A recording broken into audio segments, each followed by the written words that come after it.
Hey, you saw the title. If you want a refresher on what video this woman was in, it was this one. Okay, let's go. Hello, friends. So today I found out some interesting information about how some of my videos are being taken and put onto a YouTube channel. And not just mine, but many other folks in the fat acceptance movement. Now, I'm not going to give you the actual name of the YouTube channel. Let's just say that it rhymes with Munchy Limes. Aw, thank you for trying to maintain my anonymity, but it's really not necessary. And as you may be able to tell from my tone, she does not agree with the fat acceptance movement at all. But there are a couple of things I find interesting about this channel. Number one, so you're taking our videos and giving your commentary, but you're not talking to us about it. You're solely giving your opinion for your followers to listen to and agree with. You're not in our comment sections giving your opinion. Just find it interesting that you have to take it to another platform and not engage with us. Interesting. I also find it interesting that she does not include pictures or videos of herself. Huh. I wonder why that is. Protecting your identity? Maybe you wouldn't have to protect your identity if you didn't make a YouTube channel that was just bashing other people. But anyway. No. We're not just gonna say anyway and move on from that bold statement. You just said I'm bashing people. You even put it in your caption, so I'm sure you meant it. But honestly, I don't think this caption fully embraces how truly evil I am. Let me take some time to make this entire thing more aesthetic to really convince people that I am a monster.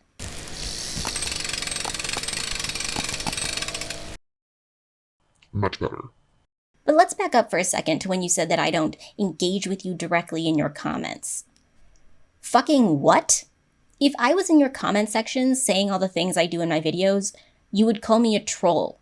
You would block me. And it's the same thing if I made these types of response videos on TikTok instead of YouTube. You'd say she's being hateful. And spending a bunch of time in TikTok comments seems like a good way to create drama, and I'm really not for internet drama. I say what I want to say, on the platform I want to say it on, and that's that. I'm not looking to get into some petty back and forth on TikTok. So she says this, that I should engage with the people in these videos directly, but then if you look at her comment section, she says this. If you see videos or posts like this, report them and block them. How are you going to say I'm wrong for not engaging with you directly, but then also tell people to block me on site?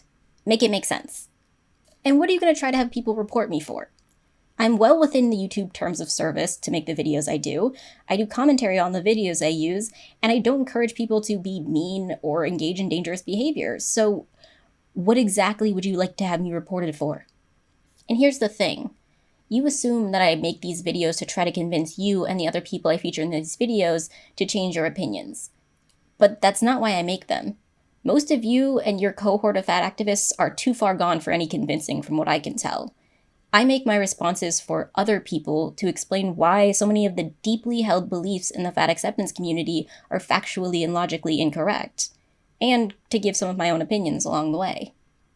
And I use another platform, aka YouTube, because it fits better with the content of my videos than TikTok or anywhere else. And here's why. Despite what fat activists will say, I provide a lot of nuance in my videos. The format of TikToks is made for the exact opposite of nuance. Each video is made to go viral. That's why they're short, quick, hot takes with various topics that are 10 to 15 seconds long, whereas YouTube videos are significantly longer. And these short, poorly explained takes are why the fat acceptance community thrives on TikTok and not on YouTube. If someone says, you should never praise someone for weight loss on TikTok, and I come along and say, but what if it's someone you know and they've spoken to you about it previously? People will say, well, you're misrepresenting what they're saying. That's a very specific case, but you know what they actually meant. But then if you look further into their content, you find out that they actually did mean that you should never compliment someone on weight loss, no matter the circumstances. But the lack of context given in videos that are so short, like on TikTok, automatically gives people the benefit of the doubt when they say crazy things, which is why the fat acceptance community thrives on TikTok, but it's all but dead on YouTube. Because once you extend the illogical and factually incorrect ideas into longer form content on YouTube, the added context will make it very clear how absurd a lot of the ideas are. So if you wonder why I make videos here instead of on TikTok, that's why, Danielle. even with all of the research and the studies that myself and other folks have put forward with scientific evidence that backs up a lot of our claims, do you think there's a shred of scientific evidence on this page? I know this woman didn't just try to chastise me for saying things without scientific evidence. The irony. Oh my god. But here's the thing. I do occasionally cite scientific sources, but there's actually a reason why I don't do it very often. One reason being, you can go back and forth all day fighting with someone study for study. You bring forth a study claiming that obesity is healthy. I bring out one that says the opposite, and we just keep going. The real way to prove a point against someone that makes unscientific claims is to debunk the sources that they do cite, because there's a hell of a lot of studies and sources that the fat acceptance movement misrepresents to suit their narrative, and I actually do read through and debunk a lot of these pretty frequently on my channel. The second reason is that the fat acceptance movement, despite all the claims, is not a scientifically backed movement. Its origins are rooted in insecurity and desperation. And the way to fight back against a movement like that isn't by simply throwing around scientific studies when there's so much emotion behind these beliefs. I've yet to see any. She has nothing to back up her claims, but simply her opinion that has been taught to her by a fatphobic system. Like, literally nothing that she says is original. It's everything that we have always heard about fat people. And again, nothing is backed up by any kind of research whatsoever. Oh my god. In my mid-size videos, I didn't cite any scientific sources on the age-old debate of mid-size versus superfats? Wow. Huge lapse on my part. My bad. But now that I'm thinking about it, neither did you. So how are you going to come for me for that? Even though I'm pretty sure if someone saw my Google search history includes why it's okay to call someone small fat instead of mid-size, they'd be pretty quick to call me fatphobic. And rightfully so. What kind of search is that? And my thoughts are unoriginal? I've been indoctrinated by a fatphobic society? First of all, if nothing I say is new and it's just the same fatphobic BS everyone else believes, how did I get a following on my thoughts alone? People clearly aren't watching me because of my pretty face and bangin' body. And if my thoughts are all just platitudes, surely a faceless channel spewing old information wouldn't be nearly as successful as I am. She also said there isn't a shred of scientific citation on my channel, but there actually is, so yeah. Then there are just a couple of other things that I would like to highlight. So in the first video on our channel, she says, these videos are just for fun and to spread awareness about a dangerous movement. Please do not harass anyone in this video. Fully leaving our TikTok information in her video so that people can come and harass us. Nice protection going on there. Secondly, her video titles and her thumbnails are taking wildly out of context from what we actually say. Like, I can guarantee you that nobody has said any of these words. So she points out that I leave people's names in so my followers could harass the people in my videos, but conveniently never mentions that she hasn't been harassed. Like, earlier in the video she says that she just found out my channel existed, and the video that I put her in was posted over a month ago. So clearly it didn't impact you very much. That video has something like 110 or 120,000 views at this point.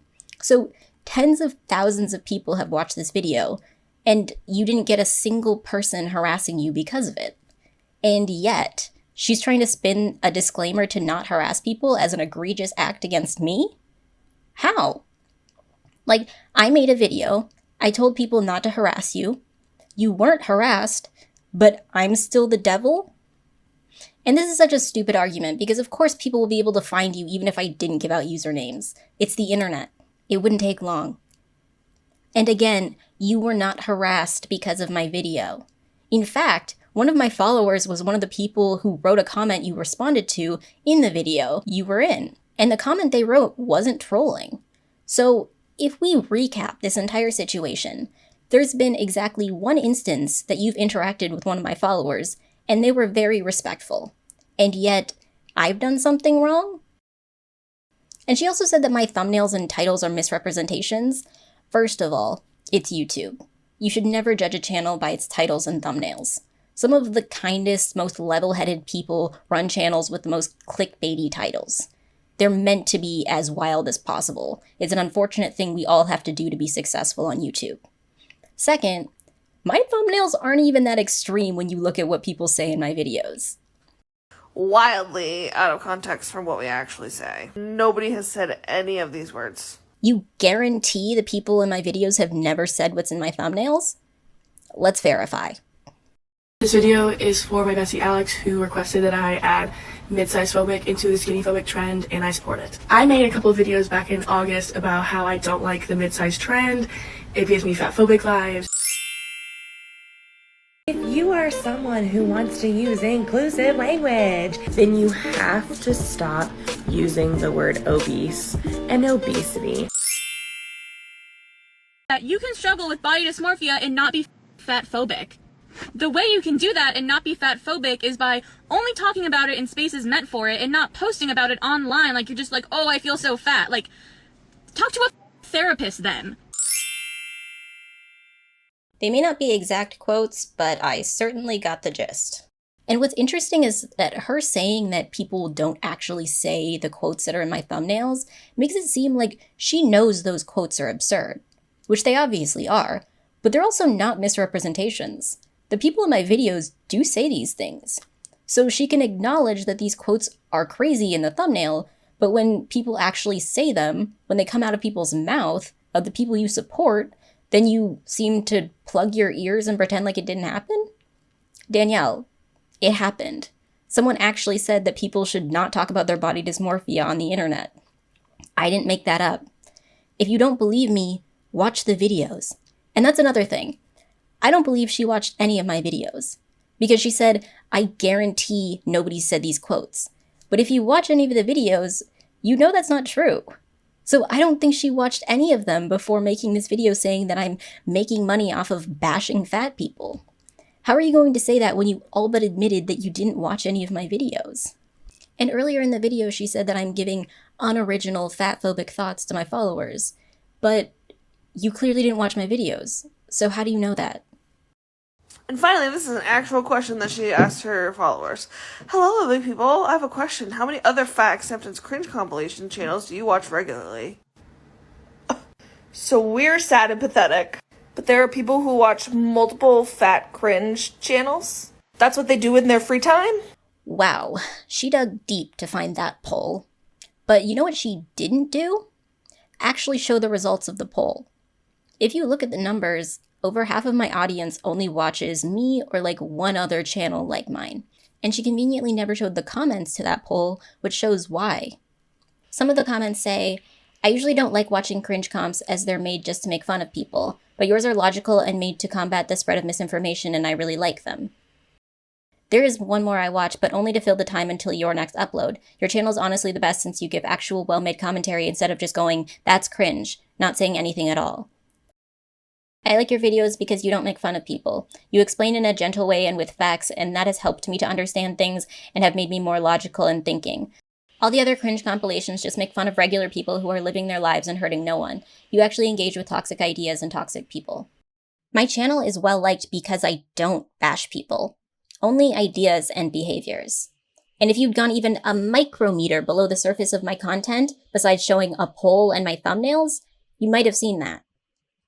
And you can get away with calling me sad and pathetic, but you will not call my followers that. They are a diverse group of people, from the super skinny to the very large, in every skin tone, gender, race, and nationality you can think of. And they are all here to get some cathartic relief by watching me combat some of the dumbassery of the world, and they will not be shamed for that. Sorry. Something about the start of spring really Gets me going. Also, she said that we're the sad and pathetic ones, implying that I called her or anyone else sad and pathetic, but I've never done that. I've called some behaviors sad and pathetic, but I've never called anyone as a whole sad and pathetic. So, again, you clearly never watched any of my videos. So let's go back to her caption and her comments. She puts in all caps, this woman is making money off of bashing us. And her first comment says, how you can help fat liberationists right now. 1. Financially compensate us, especially those of us who are BIPOC, disabled, or queer. Considering you made such a big deal of the fact that I'm making money off of my content, and the first comment you put on your video was to financially compensate us, Was this entire video a big money grab? Like, you good? Because I know a lot of people saying some horrible stuff in their content, and the least of my worries is that they're making money off of it. Unless they're scamming people. But you don't seem particularly worried that my viewers are being scammed. So, what's up? Also, what's interesting is that she never played a clip from any of my videos. She clearly had my channel up, and she went over 4 months back in my community post to find that poll, and yet she didn't show any clips of me actually bashing anyone. There's hours and hours of content on my channel. You had plenty of chances to pick a snippet of me insulting someone. Why didn't you? I rarely, if ever, cut out clips from my videos because I never want anyone to think I'm misrepresenting what the person in the video is saying, but you made a 3-minute long video, very long by TikTok standards, and you couldn't point out a single moment of me degrading or insulting someone for being fat? Again, I don't believe for a second she watched any of my videos. And this entire thing seems like a money grab or a way to rally her followers to a potential threat that's lurking to attack the cult, to reinforce the us versus them mentality of the group. The entire video is her being like, she's misrepresenting what the fat activists are saying. She's twisting our ideas to reinforce the fatphobic ideas that permeate through our society. And if she was really trying to do something good, she would have the decency to engage with us directly.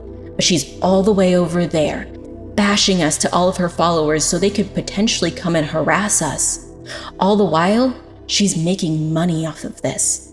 And that's why you need to continue to support fat liberation.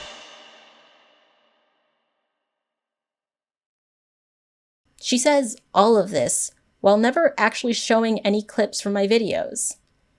This type of information control, the alarmism, the outright lies.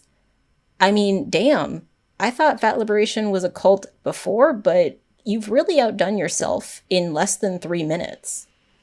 Honestly, I just find it hilarious. And I'm glad you find the existence of my channel hilarious, because I find it hilarious that people are out here saying that not being able to buy clothes from Fabletics is oppression. And if anyone wants to call me immature for anything I've said or done in this video, that's completely fine. But know that it's far less immature than a 32-year-old woman being angry over people not wanting to call themselves small fats. And before you call me ageist, I'm not saying she's old. I'm saying she's too old to be spewing this type of bullshit. And I actually misspoke earlier when I said only one of my followers have ever interacted with her. From what one of my followers said, Danielle tries to validate her bad arguments by saying that she's older than the people commenting on her videos, so she's more correct. The summary of this comment is that Maddie here saw one of Danielle's videos that said that all intentional weight loss is fatphobic, and then Maddie commented saying that she wanted to lose weight because she's diabetic and doesn't want to lose her limbs later in life. And in response, Danielle absolutely went off under my comment, telling me that because I was younger that I didn't know what I was talking about, refused to even consider my perspective, and kept calling me babe, which by the way was really uncomfortable paired with the whole attitude towards my age somehow making my opinion obsolete. I was 19 at the time of commenting this, so I wouldn't necessarily call myself a stupid child. This creator is toxic and has such a major simultaneous victim superiority complex that I want to punch a wall. Ma'am, you were 32 years old out here telling diabetic teenagers that they're fatphobic for wanting to lose weight? At your big age? Honey. But earlier you said I should engage with you directly, but from what I can tell, it doesn't seem like you take very kindly to opinions that oppose yours. And there's also an inherent power balance between a creator and their commenters. So by saying that I should engage with your ideas in your comments, you're trying to limit the amount of access people have in questioning your ideas, and you're trying to maintain that power balance over me and anyone else who tries to engage with your ideas. And to go back and address another point Danielle brought up, she said, maybe I wouldn't have to hide my face if I didn't spend my time bashing people on the internet. I know you probably think I spend all my time thinking angry, fatphobic thoughts and holding myself back from spitting on every fat person that walks by me in the streets. But in reality, this channel is a pretty small part of my life. I have friends and family and a job and a partner and hobbies and a lot of other stuff going on.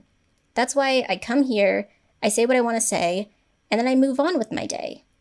I prefer to keep this part of my life and the rest of my life separate because, as I said earlier, I'm not trying to have my life engulfed by internet drama. I don't hate fat people. I don't even hate you, Danielle. My entire thoughts about the fat acceptance movement can be summed up in some words that one of my followers wrote. People deserve bodily autonomy, and that includes the right to maintain their body at whatever weight best facilitates their happiness and comfort. People don't deserve to be lied to or dragged into an echo chamber. Danielle, you clearly spend a lot of your time trying to fortify your echo chamber, and seeing me contradict you will obviously be seen as a level 10 threat. But just because I bring forth thoughts and opinions that question your deeply held beliefs, that doesn't mean I'm bad or evil. No matter how much you try to paint me as this scary, hateful person with hordes of followers ready to attack at any moment.